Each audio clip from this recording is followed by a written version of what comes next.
started sponsoring Barney and Friends because of them. It's really positive to, to be able to sponsor something that you're not afraid to have them watch. And OPB does a wonderful job on Saturdays, well, actually every day of the week for children. And I think that's something that we need more and more of. Hello, my name is Heather Augusta. You know, people have asked what caused me to be a supporter of OPB for so long. The answer is simple. I watch OPB because it offers me unique and exciting programming that not only entertains me, but educates me. Where else can you find shows like Nova, Nature, Square One, and In the Mix? These shows are only offered through public broadcasting. Without help from people like you, OPB is unable to bring this kind of important programming into your home. Just think, without public broadcasting, some of the very best shows on television would not exist. So please support Oregon Public Broadcasting, because it all comes back to you.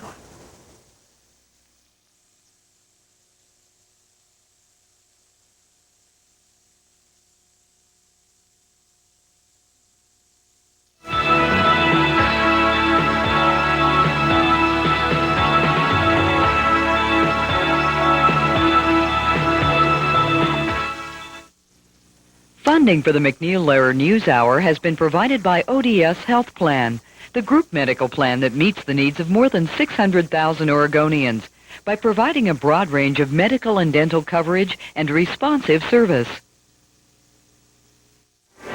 Good evening. I'm Robert MacNeil in New York. And I'm Margaret Warner in Washington. After the news summary, we focus on the latest efforts to bring peace to Bosnia. Then correspondent Jeffrey Kay reports on the Reginald Denny trial in Los Angeles.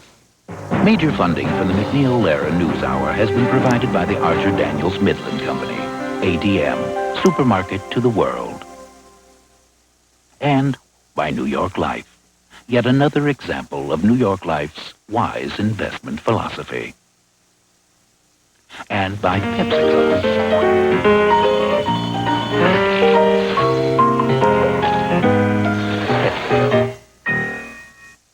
And by the Corporation for Public Broadcasting, and by the annual financial support from viewers like you. A team of 18 doctors today separated 7-week-old Siamese twins in a highly complex operation in Philadelphia. The surgery on the infants named Amy and Angela Lakeberg lasted over 5 hours, and as expected, one child, Amy, died on the table. Doctors said it was too early to predict the long-term chances for the second baby. The twins shared a liver and a deformed heart. Doctors had said without surgery, neither would have survived more than a few weeks. The twins' case has raised sensitive ethical questions. Doctors at the Chicago hospital where they were born opposed separation because of the low chance either twin would survive. Children's Hospital in Philadelphia agreed to do the surgery.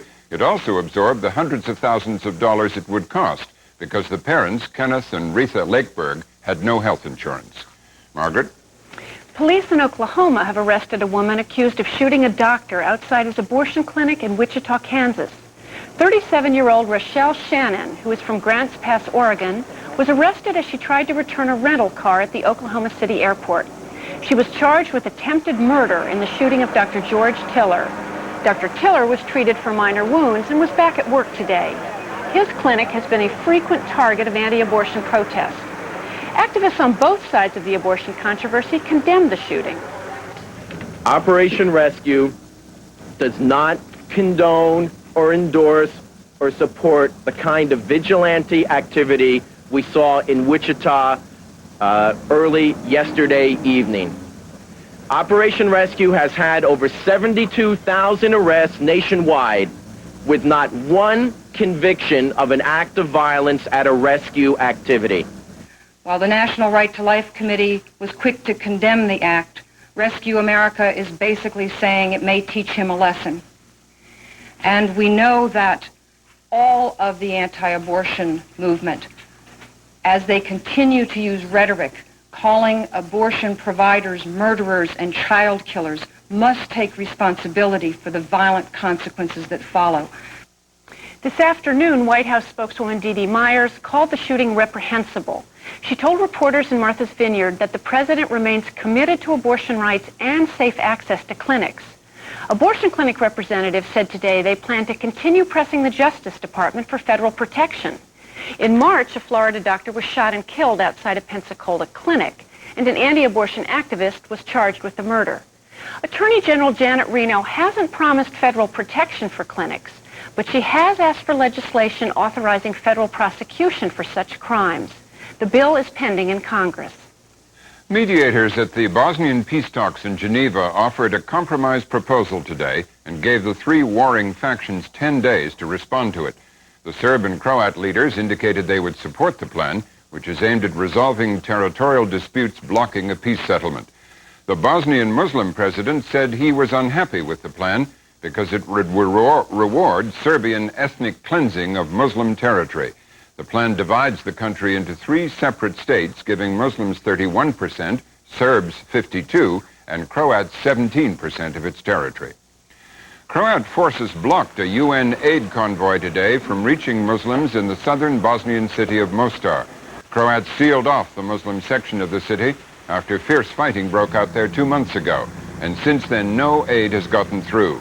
A convoy was allowed into the Croat section of the city yesterday.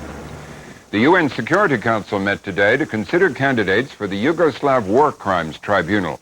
It was reported that 38 countries had nominated more than 40 jurists, including 3 Americans, for the 11-judge panel. The tribunal, based in the Netherlands, will try those accused of murder, rape, ethnic cleansing, and other war crimes in the former Yugoslav Federation. Final selections for the panel are expected to be voted on next month by the UN General Assembly. Israel's chief judge today put off the release of John Demjanjuk for at least 2 weeks. He did so to give Nazi hunters and Holocaust survivors time to seek a new trial of Demjanjuk for alleged war crimes. The retired Cleveland auto worker was acquitted 3 weeks ago of being the Treblinka death camp guard known as Ivan the Terrible. He wants to return to the U.S., but the Justice Department is trying to block his reentry. Israeli Prime Minister Yitzhak Rabin today vowed not to let yesterday's attack on Israeli soldiers derail the Mideast peace process. 9 soldiers were killed yesterday by radical Shiite guerrillas inside Israel's self-declared security zone in southern Lebanon. A Rabin spokesman said holding the talks hostage to such attacks would give the guerrillas control of the peace process. Russian President Boris Yeltsin today delivered on a promise he made yesterday and formally proposed early parliamentary elections. It was the latest salvo in his power struggle with the legislature, which is dominated by hardline opponents of his reforms. Yeltsin, who toured a factory today, said holding elections this fall, nearly 2 years early, was the only democratic and peaceful way to resolve Russia's political stalemate. The parliamentary speaker, Yeltsin's main foe, quickly rejected the idea and suggested instead an early election for president. In economic news, General Electric's jet engine division announced today that it will cut 4,000 jobs by 1994. That's in addition to nearly 4,000 cuts announced earlier this year. GE blamed the new cuts on reduced orders for commercial and military engines. A majority of the layoffs will involve salaried employees at the company's headquarters in Ohio. That's it for the news summary. Still to come, Bosnia's bloody struggle toward peace and the second LA beating trial.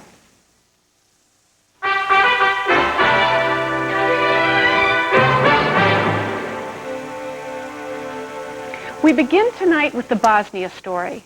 The former Yugoslav Republic that was recognized 18 months ago as an independent and multi-ethnic nation is on the verge of disappearing, both on the battlefield and at the negotiating table. Today in Geneva, international mediators presented a new blueprint for their plan to partition Bosnia into separate ethnic areas for Muslims, Croats, and Serbs. Today's negotiations focused on how to ease the isolation of Bosnia's capital, Sarajevo, under the new arrangement. We begin with a report on the negotiations from correspondent Gabi Rado of Independent Television News. The co-chairmen kept the discussions firmly on the share-out of territories. On the one hand, they had the twin Muslim principles of an economically viable land and no reward for aggression. On the other was the reality of military conquest by Bosnian Serbs and Croats of territories they regard as theirs by right. In the absence of agreement, the co-chairmen today proposed their own solution.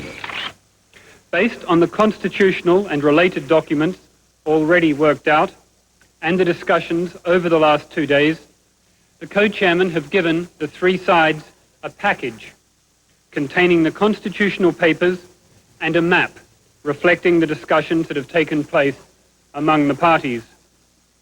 They will return home to explain the map and will come back to Geneva for a final meeting on Monday, the 30th of August. President Tudjman, the first to leave the conference, was not pretending all the parties were satisfied. The package is a compromise, as every compromise, as good as it is possible in nowadays circumstances. The assembled journalists went over his statement again and again to put meaning between his lines. When President Milosevic left, he dodged the question on whether everyone was happy about the deal. Package is completed, and it is now up to parliaments to say yes or no. But my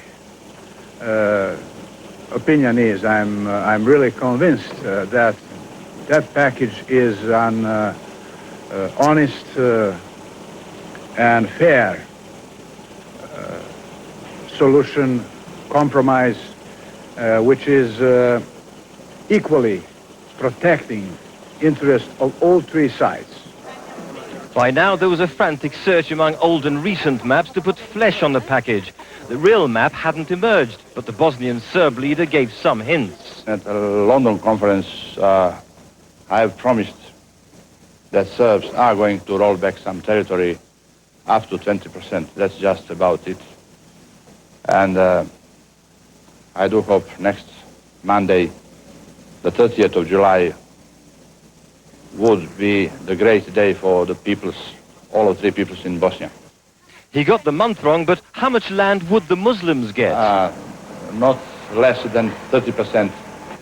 The man everyone was really waiting to hear from was last out. He seemed cheerful, but he had nothing to say. He was not going to recommend the package to his parliament.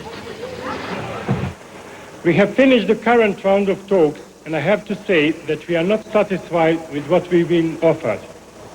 According to this proposal, the Serbs will not return ethnically cleansed territories which were taken by force. Also, the siege of Sarajevo has not yet been lifted. Innocent civilians in our country cannot continue to be held hostage to a political solution. The talks threatened to end in farce when journalists, desperate for details of the package, mobbed the conference spokesman, and a rostrum collapsed. We have got now a new agreement, basically. It draws on the Van Zoen plan, but it is firmly based, of course, on three republics, but all the constitutional ingredients are there, and there is substantial movement on the map. I mean, there's no doubt this is not the isolated enclave that people thought. It does have access to the Sava and to the sea, but in terms of its territory overall, it still doesn't meet some of the basic wishes. The main Muslim objection to the map seems to be the fact that not all their enclaves in eastern Bosnia are joined on to Sarajevo. Goražde is, but Srebrenica and Žepa are still isolated. Nor does the Muslim territory have a land link to the Adriatic, and the amount of Bosnia they're allocated falls well below the 43% they demanded. The Geneva peace talks are over for the time being, but after nearly 4 weeks of this current round, there's still no result. We now discuss the fate of Bosnia and its consequences for the West with 4 people. Catherine Kelleher is a senior fellow at the Brookings Institution. During the Carter administration, she served on the National Security Council staff. Patrick Glynn is a resident scholar at the American Enterprise Institute in Washington. He has written extensively on U.S. policy and the Yugoslav conflict. John Scanlon was U.S. ambassador to Yugoslavia from 1985 to 1989. He is currently a vice president with ICN Pharmaceuticals, a company with substantial holdings in Serbia. The company is owned by former Yugoslav Prime Minister Milan Panic. Also with us tonight is Senator Richard Lugar of Indiana, a leading Republican member of the Senate Foreign Relations Committee. He leaves this weekend for a tour of European capitals to discuss the Bosnia situation. Senator Lugar joins us from Capitol Hill. Senator Lugar, I'd like to start with you. Let's first of all take a look at what's being negotiated in Geneva. The parties have been talking almost as long as they've been fighting. Are these talks any different? Do you think they're going to produce an agreement, and is it something we should pray for? Well, it's not something we should pray for, and I don't know whether an agreement will come now.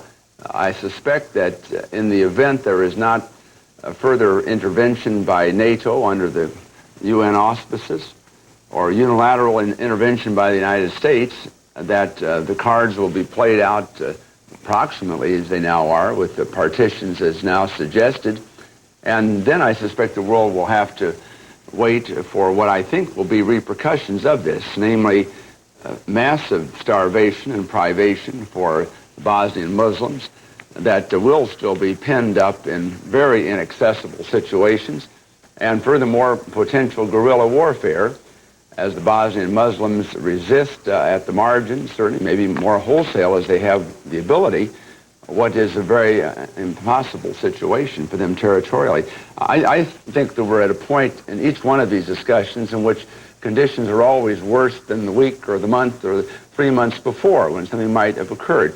Absent very considerable securing of the country by NATO, for example, last year, or absent the lift and strike option, in which, in fact, the Bosnian Muslims had an opportunity to fight for themselves, we're finally reduced to a situation in which it appears that many countries in the rest of the world simply want to tidy this up, get it off of the agenda, and hope for the best. Do you agree, Catherine Kelleher? Is this where we're headed, for better or worse? I'm afraid so, and I think perhaps I am even somewhat more dismayed than the senator at the object of petition.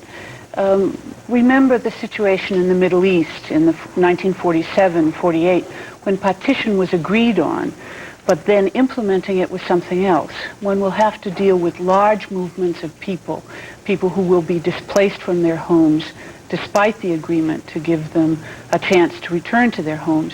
And this, I think, could be as tragic as many of the other circumstances we've already seen in the Yugoslav situation. Mr. Scanlon, do you agree with this bleak picture? I don't think I see it quite that bleakly. It's not a happy solution, but I'm not sure anyone can come up with a better solution than this one. The main thing is if it's to get the fighting started, or at least the heavy fighting stopped, not started. And I suspect that there will be some guerrilla warfare. I'm not certain that it need be as bad a situation in that respect as Senator Lugar suggested. This is, I think, a step at least towards stopping the fighting, which is the first order of business, it seems to me. Well, Patrick Glynn, do you agree that peace at any price is where we're headed? Well, I think it is, although I think it's at any price and it's not necessarily going to be peace. That is, I think we have to focus on how unprincipled, almost unprecedentedly so, the solution is. That is, you're giving 52% of the country to the Serbs who have the Serbian forces who have undertaken this aggression. You've got a rotating presidency between the three partitions, which ultimately means that a figure like Radovan Karadzic could be president of Bosnia. This is what the Muslims are being, the Bosnian government's being asked to accept. And in a way, the UN is putting its stamp of approval on gains that have been gotten through the most violent methods. They're really putting its stamp of approval on ethnic cleansing.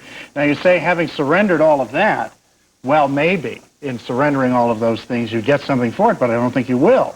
I think, first of all, there's some question about whether it'll be accepted even formally, although it might be. But what you have is a still intrinsically very unstable situation. The plan is a kind of halfway house to annexation, and Serbia will move in that direction.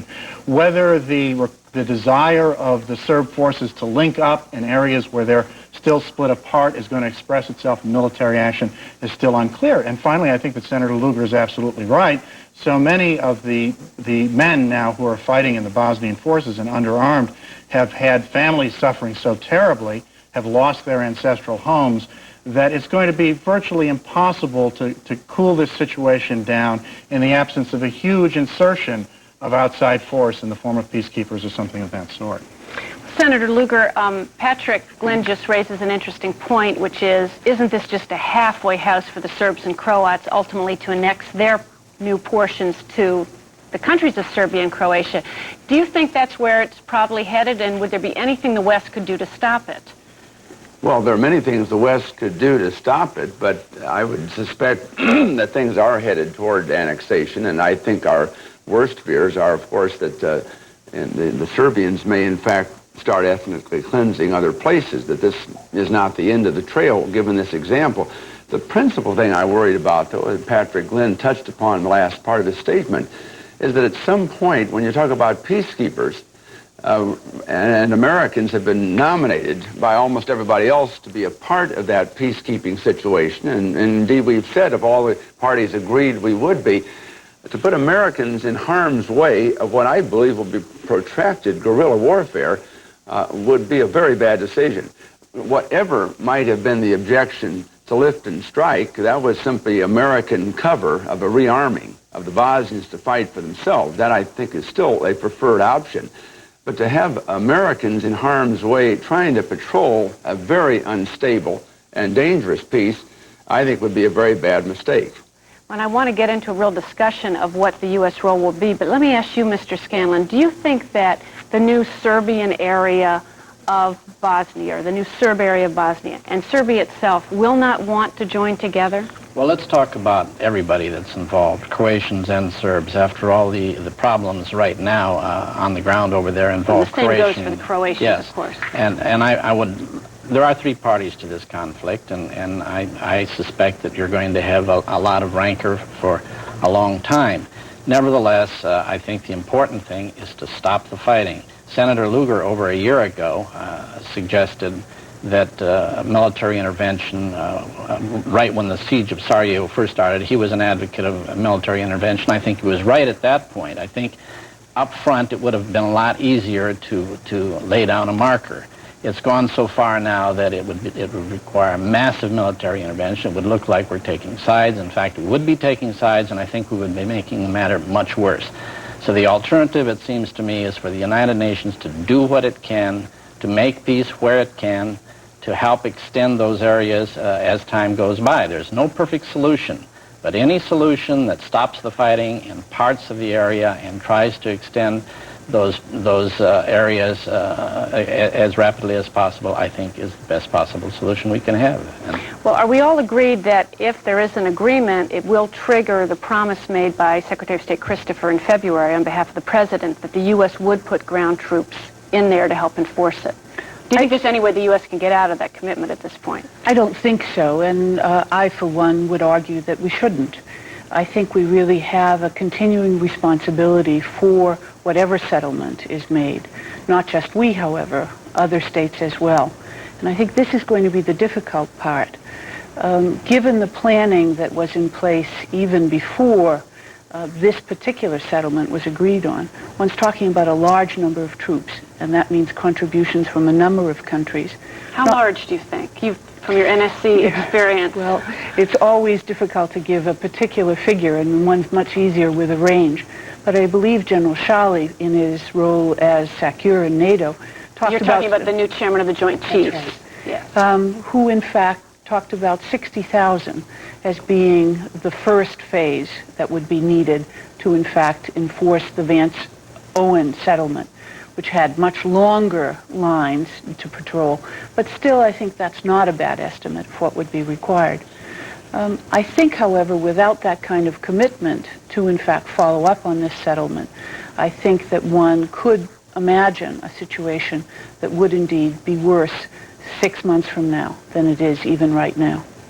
Well, Mr. Glenn, do you think there's any way that U.S. and UN troops can really enforce a peace in Bosnia? You know, it's been compared to Cyprus. Do you think it's closer to Cyprus, where the parties were exhausted afterwards and wanted to end the fighting, or do you think it's closer to Beirut, perhaps, where the parties want to continue fighting? I would say the latter. It's very dangerous. I mean, there's a huge paradox here, which Senator Lugar touched on, namely that if we had intervened using air power and arming of the Muslim, the Bosnian government, not just the Muslim faction, the chances of our being involved directly on the ground are far less than pursuing the course of non-interventionism, which is likely to drag us in.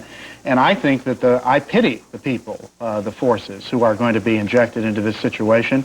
And one of the big questions is whether they're going to have any more leverage than the present UN forces do, who are basically essentially bossed around by the Serbs, who have the Serb forces that have the real clout on the ground. But there's another question, and I think that Senator Lugar's in a better position to address that, is whether the Congress is going to go for this. Because I don't imagine that it's going to be looked on very as a popular thing on the Hill to send our guys into a situation in which the rules of engagement are bad, in which the UN's approach to the conflict is incredibly bureaucratic, and often incompetent, and to have them in harm's way in a situation that's kind of roiling and boiling. So by the path of intervention, we've gotten ourselves into a situation where we could be exposing ourselves to far more serious dangers than if we had intervened with a little bit of courage and decisiveness early on. And I even think if we did it now, frankly, it would be easier than what we're facing down this peacekeeping road. Well, let me ask Senator Lugar, what do you think are first of all, will the president have to come to the Congress for approval? And secondly, do you think, I mean, you're one of the people who would have supported intervention. The president actually had a core of support for military intervention, but you're not too interested in this peacekeeping role. What are his prospects for winning congressional approval if he needs it?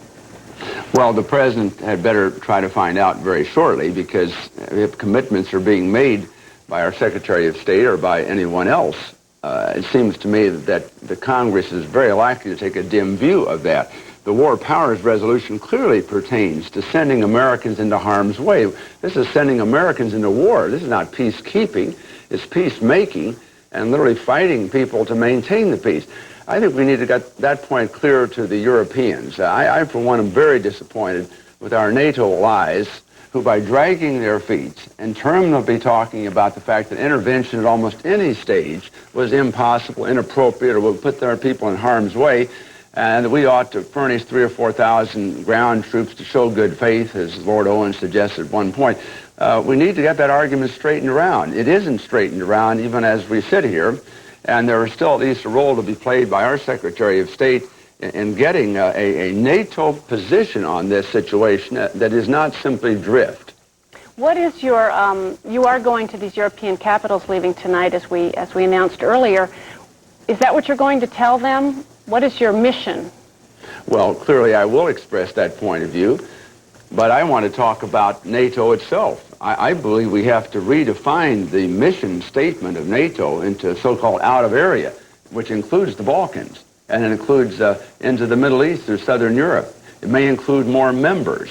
In other words, it is time for us to take a look at what NATO is all about if the United States is going to participate seriously for many more years in this situation.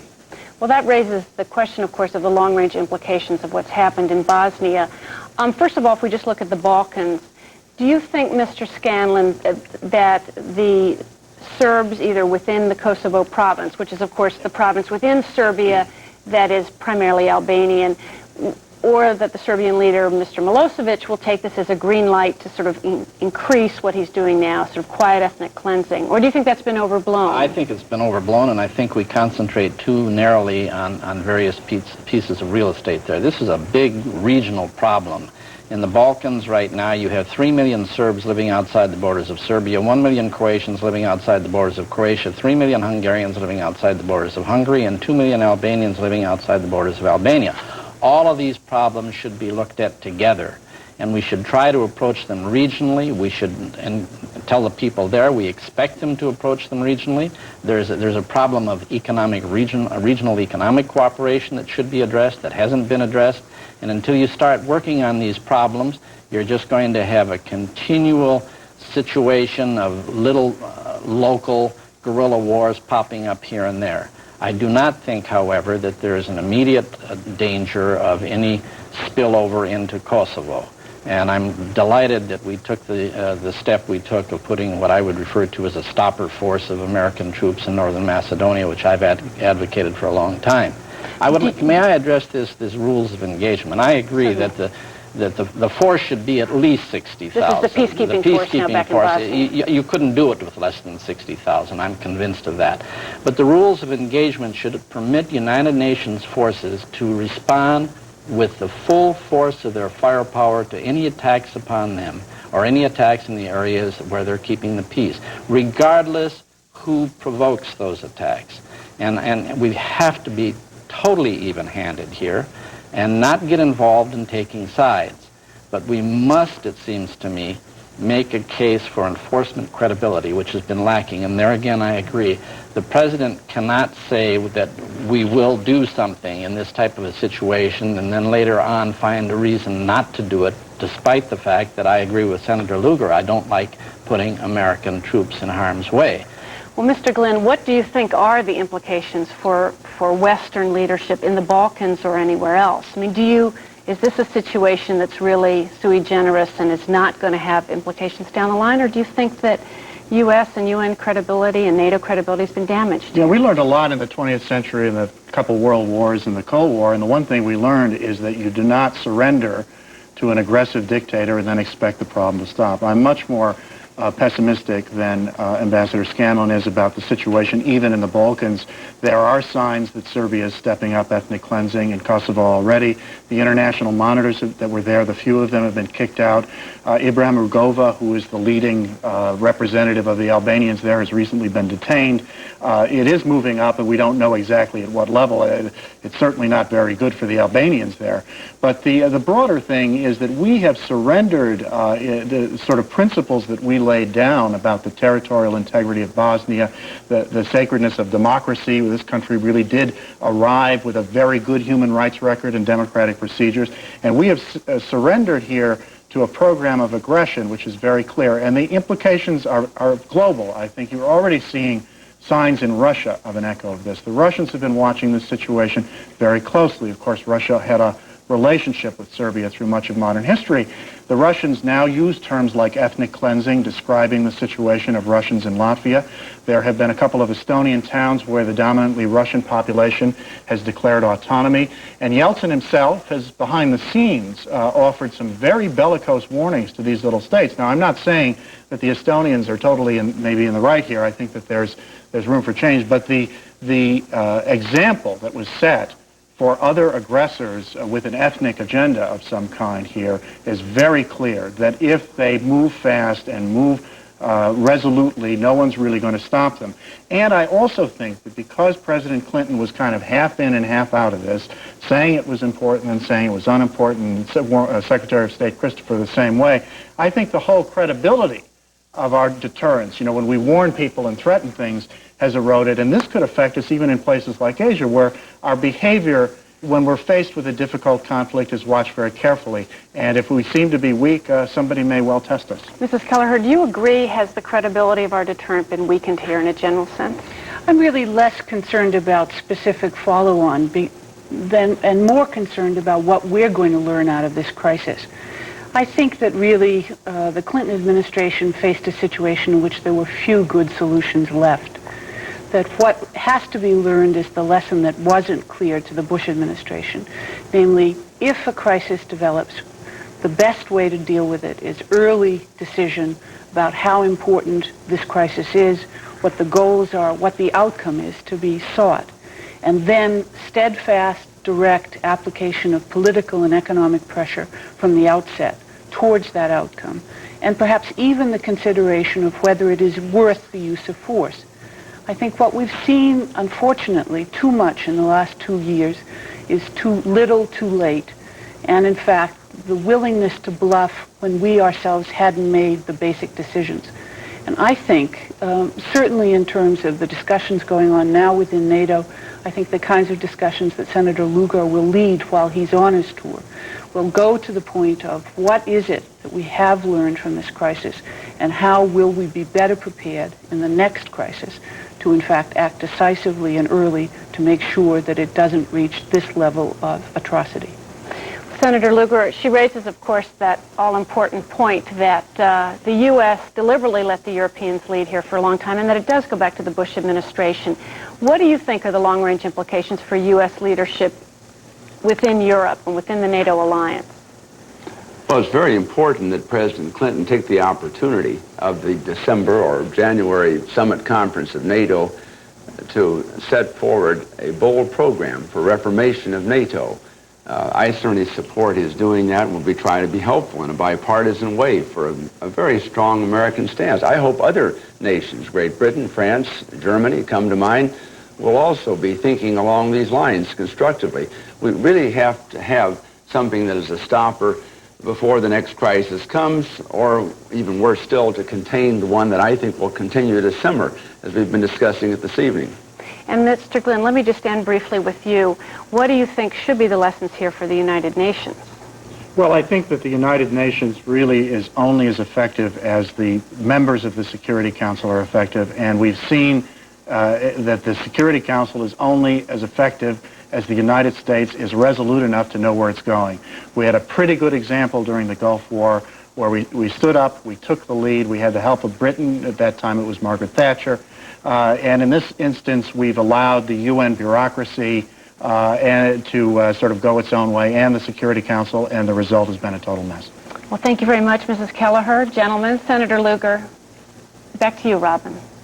Still ahead on the NewsHour, the Denny trial in Los Angeles. But first, this is Pledge Week on public television. We're going to take a short break now so that your public television station can ask for your support. That support helps keep programs like this on the air. Hi, I'm Eric Kane with Oregon Field Guide. We'll return to MacNeil Lehrer in just a few minutes. But first, it's that time again. This August pledge drive represents a special break in the normal programming schedule, a time when we directly ask for your financial support. In-depth news and public affairs coverage is expensive, but it's the quality you deserve. That's why OPB is committed to bringing you national programs like the MacNeil Lehrer NewsHour, Washington Week in Review, and our own local radio and TV news programs.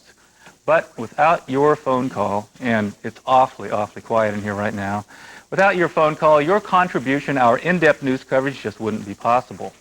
Your membership dollars will help keep the kind of reporting you appreciate on the air. And we've got some amazing premiums to sort of help you find your way to the telephone this evening. First of all, for a pledge of $120, Barney. Barney is a hot item, and it's a genuine article right here. You can see on his foot, and it's working. Thank you for that call. Barney is yours. We're offering a plush Barney doll for a pledge of $120. We've also got a little shift here, shifting the burden. The Deloitte & Touche 1993 changes in the tax code, a special premium we're offering for a pledge of $55 tonight. $60, it's just unbelievably quiet in here. Maybe I should just be silent till we get a phone call or two.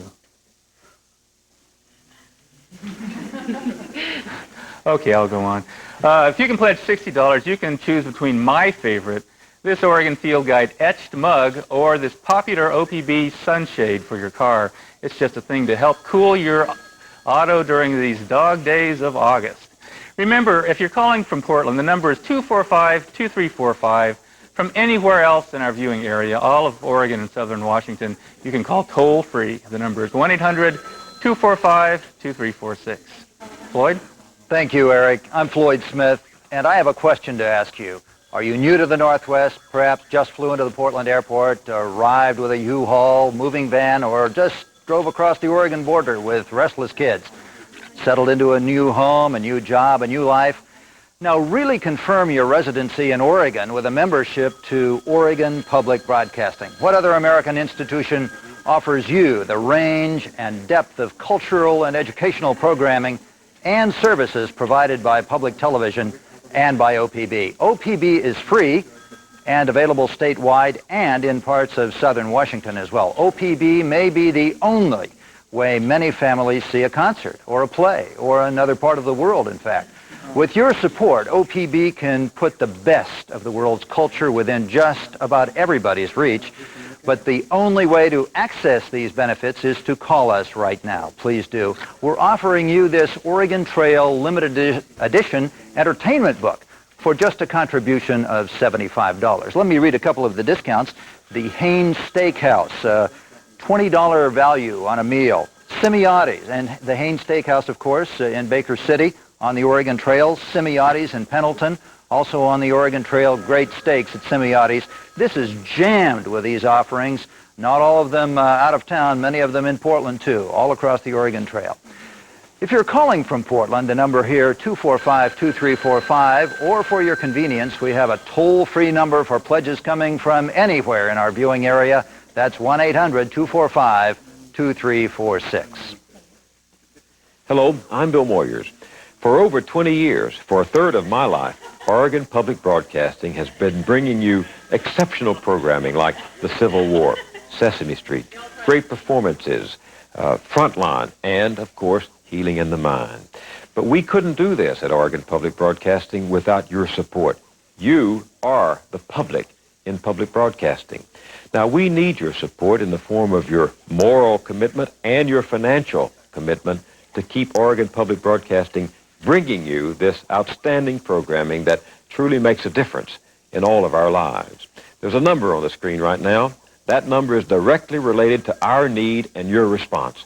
If you'll call that number and make your pledge to Oregon Public Broadcasting, well, when I'm 80 years old, I'll be back to thank you again and to ask you again, because you'll be keeping public broadcasting on the air. Hello, I'm Jocelyn Parrish. Bill Moyers believes that OPB's positive programming enhances the quality of life for all Oregonians and Southern Washingtonians. If you agree, call in your pledge and join your friends and neighbors who support OPB. Remember, when you join Oregon Public Broadcasting at the $35 level, which is the basic level, you'll receive a monthly subscription to Oregon Focus.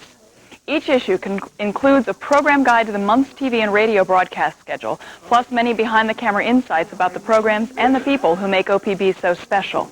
And your membership card is good for discounts to some fine cultural events around the state and Southern Washington. Call now. The number to call in Portland is 245-2345. From anywhere else in our viewing area, that's all of Oregon and Southern Washington, even some parts of Idaho, call toll-free 1-800-245-2346.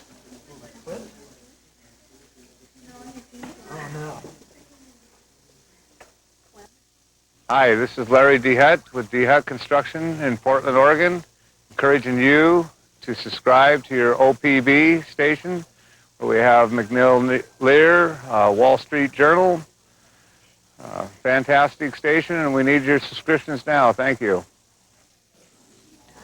Now, come on, folks. This is the MacNeil Lehrer News Hour. You're not going to see this program anywhere but on Oregon Public Broadcasting.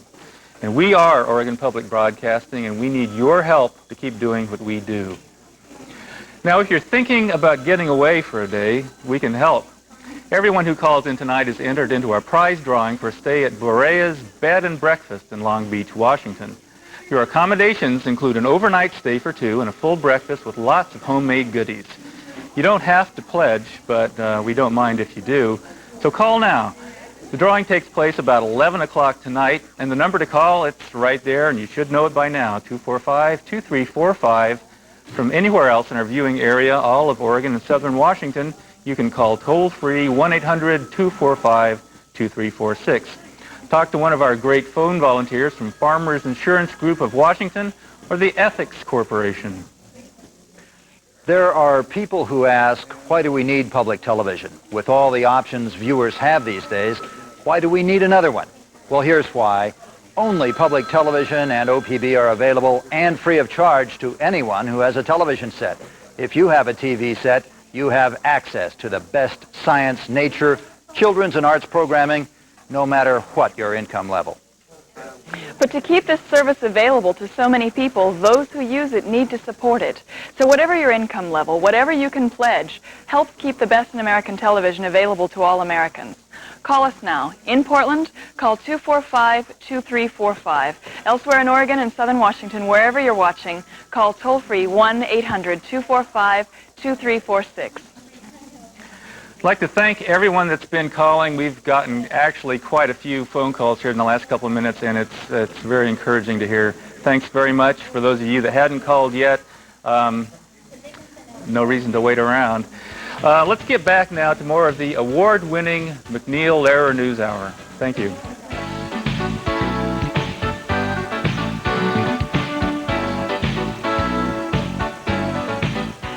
We'd like to thank Deli CS Creative Catering, Food in Bloom Catering, the Kobos Company, Little Caesars Pizza, Northwest Temporary Services Incorporated, Pepsi Bottlers of Oregon, and Colonel Pop's Popcorn of Portland Incorporated for their generous support of our August membership drive. Our telephone volunteers in the studio are from Farmers Insurance Group of Washington and the Ethics Corporation. They're here to help Oregon Public Broadcasting. Call one of them with your pledge of support. Or if you'd prefer to mail us your contribution, send it to Oregon Public Broadcasting, Post Office Box 4373, Portland 97208.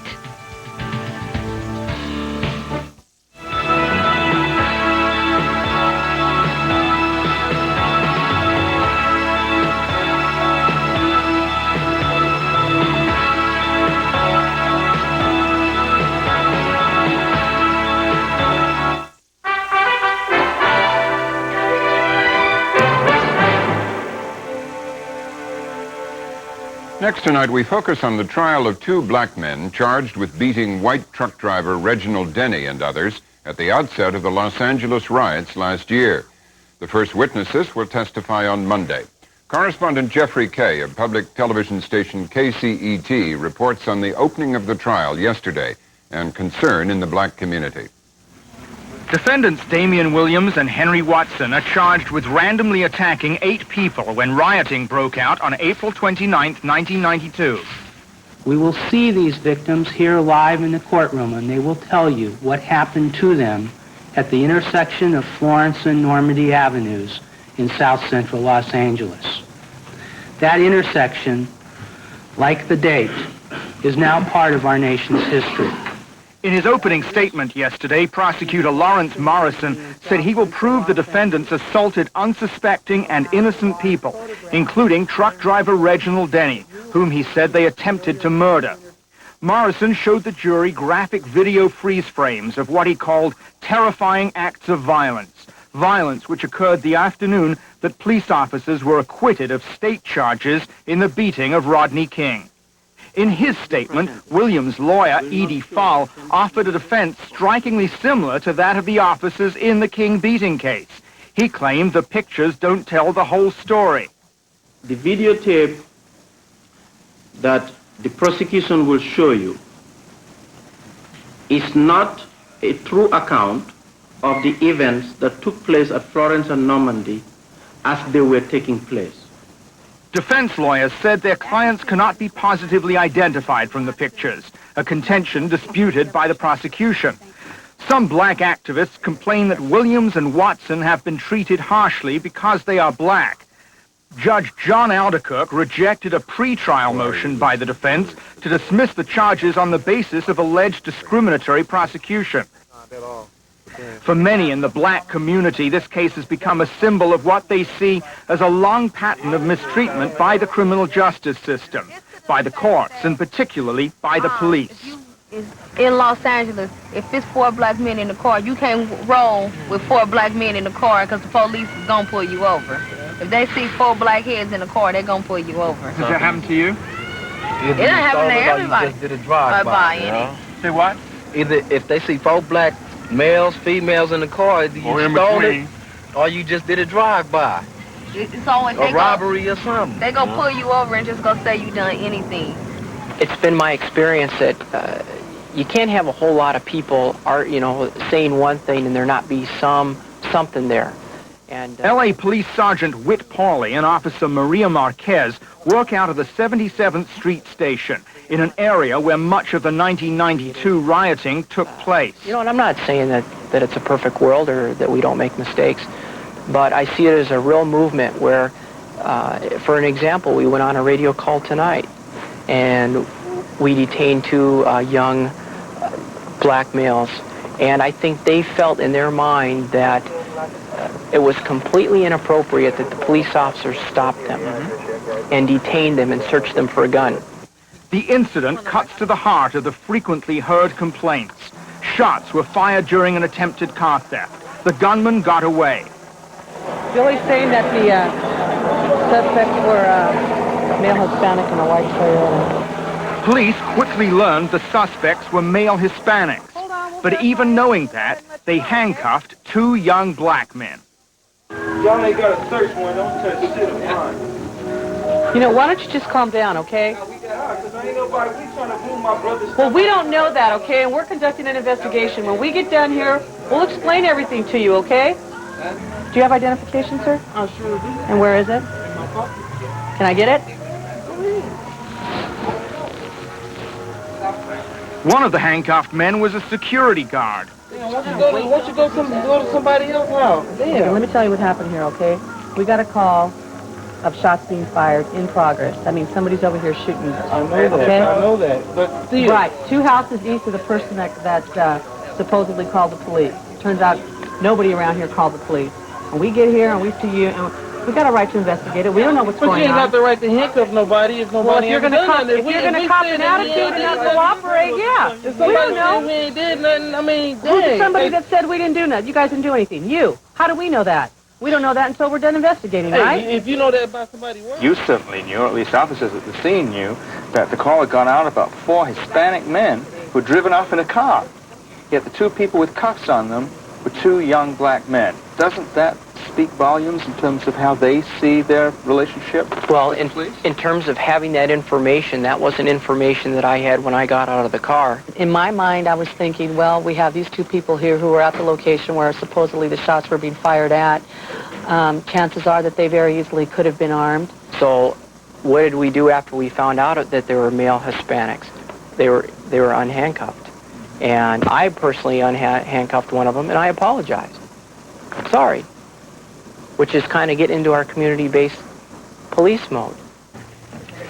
An informant states your suspect is wanted for a serious crime. The beating of Rodney King was supposed to usher in a new era in police-community relations. A new police chief, increased civilian oversight, community-based policing.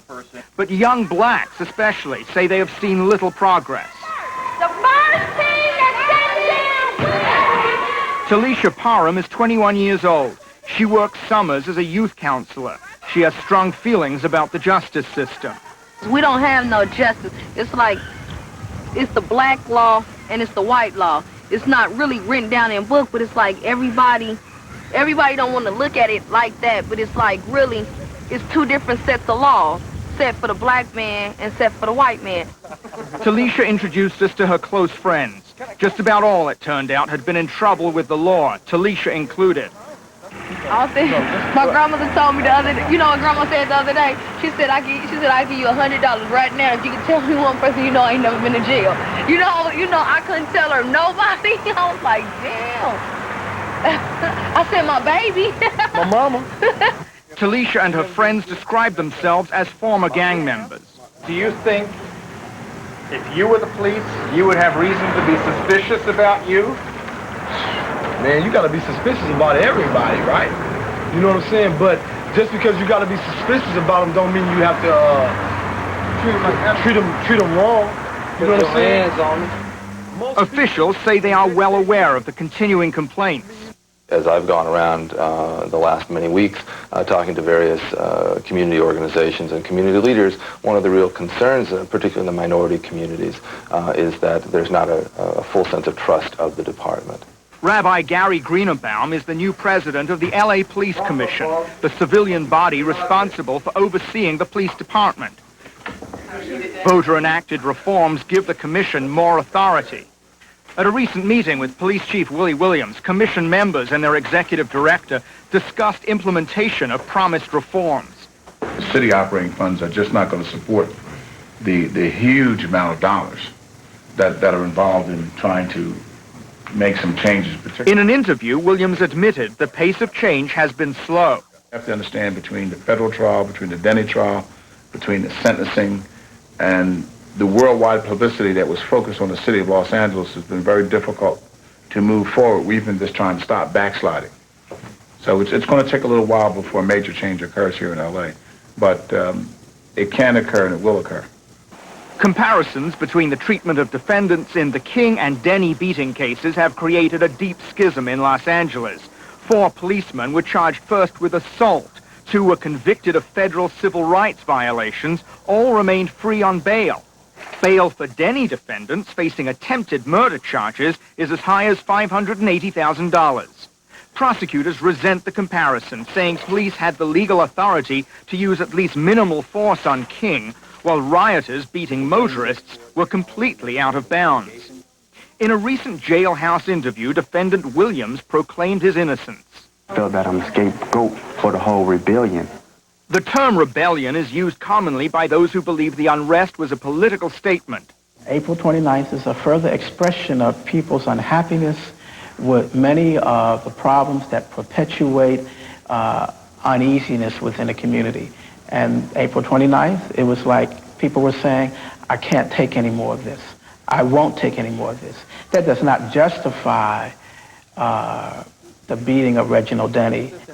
The Reverend Andrew Robinson Gaither supports a committee headed by Paul Parker, a group which speaks out on behalf of those accused of engaging in violence at Florence and Normandy. The two believe the current case has the potential for more violence. Oh, yes.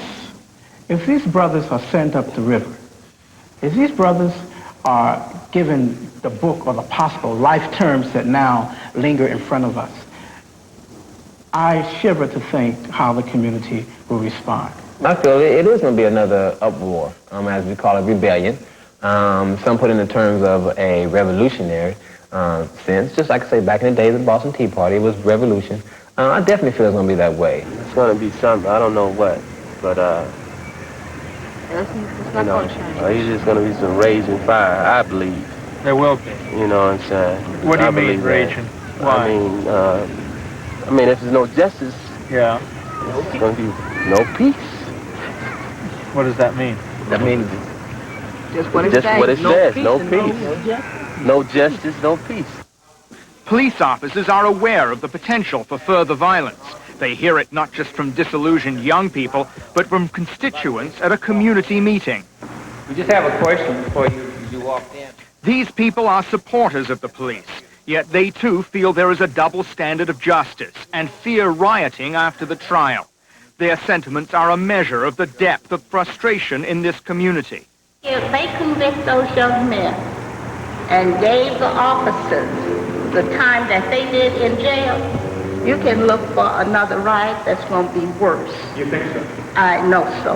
Well, I know what she's saying is just about what's going to happen. Because they don't see any justice, because if I strike you, it's the same thing for me striking you as if I strike this man. It's the same thing, no different. I hit either of you. So if I'm going to be punished for hitting this man, I should be punished for hitting you too. This case will be judged by a racially diverse jury, an anonymous panel composed of 5 whites, 3 African Americans, 3